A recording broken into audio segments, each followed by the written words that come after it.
అన్నారు కదా సుచరితలు అవును అవును అవును ఇట్లాంటి వాళ్ళు అవును కూడా ఎప్పుడు కానేటి అంత వనిత ఆస్వాదించలేదు. ఉమ్, ఆస్వాదిస్తోంది మాత్రం ఇప్పుడు పవన్ కళ్యాణ్ ఉమ్, ఆ విషయంలో. ఉమ్, ఉమ్, చంద్రబాబు గారు కూడా జాగ్రత్తగానే చూసుకుంటున్నారు. కానీ అవును ఇంటర్నల్ గా ఎలాంటి ఫీలింగ్ ఉంది అన్నటువంటిది అది ఇప్పుడు స్పష్టంగా కనబడింది. అంటే మొన్నటి వరకు గ్రౌండ్ లెవెల్లోనే ఇది ఉంది అని అనుకున్నాను సార్. ఇది ఇప్పుడు అసెంబ్లీ వరకు వచ్చేసింది.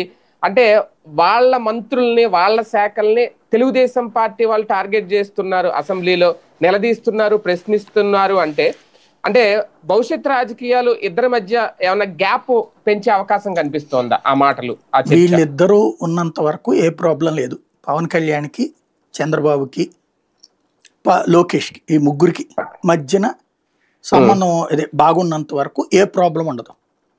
అంటే కింద స్థాయిలో విభేదాలు ఉన్నా సరే ఇంక ఇక్కడైతే ఏం పట్టించుకోరు వాటి. ఇప్పుడు చెడిపోయేది ఏమి ఉండదు. ఉమ్, వాస్తవంగా నేననేది ఏంటంటే కాస్త తెలివిగా ఇప్పుడు వ్యవహరించండి.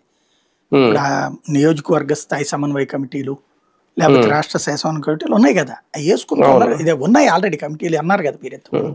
ఉమ్, ఉమ్, కూర్చుని ఉమ్, పరిష్కరించుకోండి. ఇది అవును. మొక్క ఉమ్, వంగదు మానవి వంగదు. ఉమ్, ఇప్పుడు జనసేన వాళ్ళకు ఒక అసంతృప్తి ఉంది గ్రౌండ్ లెవెల్లో, కానీ పవన్ ఉమ్, కళ్యాణ్ దాన్ని కవర్ చేస్తున్నారు. ఉమ్, పదే పదే ఏం చెప్తున్నారు, చంద్రబాబు గారు దేవుడు, బాబు గారు లేకపోతే అసలు రాష్ట్రం ఉండేది కాదు, నేనే ఆయన ఉమ్, శిష్యుడిని, నేనే ఆయన దగ్గర నేర్చుకుంటున్నాను, ఆయన అంత ఉమ్, అద్భుత టాలెంట్ లేదని చెప్తా ఉన్నప్పుడు ఉమ్. తెలుగుదేశం కూడా ఆ వాల్యూ ఇవ్వాలి కదా వీళ్ళకి.